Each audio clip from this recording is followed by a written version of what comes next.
Hi, my name is I'm with Cucina Enoteca, and today we're going to make Frutti di Mare.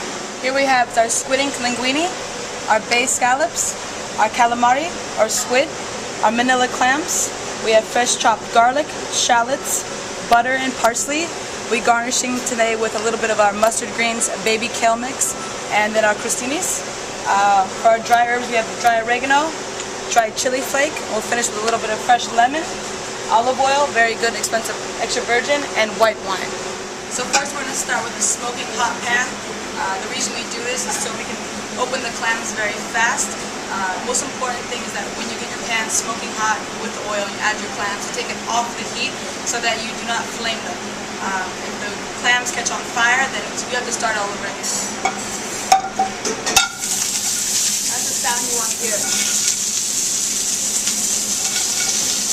When you have your clams, you always want to be facing the tip down so that when they're releasing all their water, they're naturally going to be steaming themselves and open up a lot faster. When they start to open like this is when we're going to time to add our shallots and garlic. We're adding about a half a teaspoon of garlic and a full teaspoon of shallots.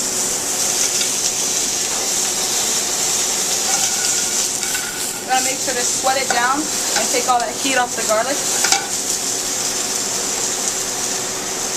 We're using just a regular white wine, very something I would always like to use something dry, is best for seafood.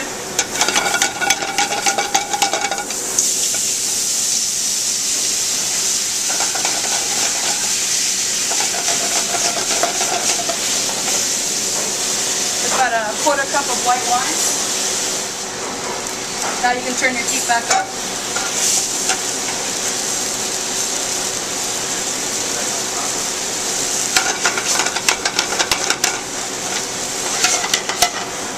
Two ladles of our clam paste. At this point we're going to start to infuse all the flavor of our dried chili flake with just a tiny little pinch. Depending on how you like your heat, you can add more or less. And then we have our dry oregano, which is the Italians put in everything they love. It's their go-to.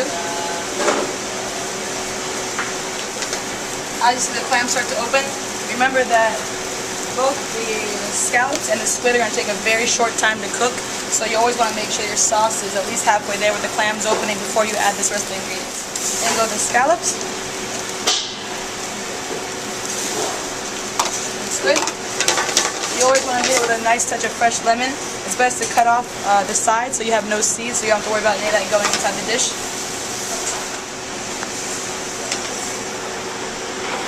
Throughout your cooking, you should be always tasting as you go to adjust seasoning. If different seasons of vegetables taste differently, sweeter or bitter, so you always want to be adjusting as you go. The linguine probably takes no more than 3 to 4 minutes, because it will be finishing itself cooking inside the pasta, inside the dish and melting with butter. So it has another 2 minutes in the pan. Remember that, so you don't overcook the pasta. Turn this down. Add a little bit of our butter sauce. I would say it would be a hefty tablespoon of butter. And goes our squid ink linguine.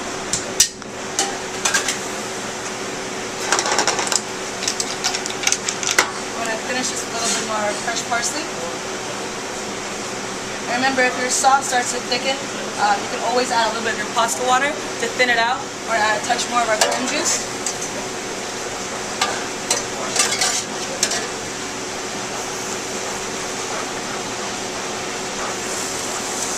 The way you want to look at it is that you have a nice sauce consistency, but it still is nice and brothy. You don't want it to be too heavy on the butter, because this is a nice, light, fair dish, good for spring, but you're not looking to have too much of a heavy sauce.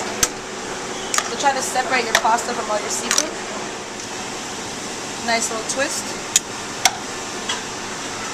You always want to showcase whatever the seafood you are on the sides. Now we like to garnish here with a little bit of our fresh little bit of green mix. We have baby mixed kale, mustard greens. Put a little bit of olive oil. Put our little milk kale mix in there. A little salt. Now this kind of bitterness just cuts through all the spice and the richness of the dish. I'm going to put that just right dead center. This is ciabatta bread we have in house. We just freeze it, slice it paper thin on the slicer so you get that nice thin crisp, and we cook it on a sheet pan with a little bit of olive oil for about 15 minutes at a low temperature. And there you are.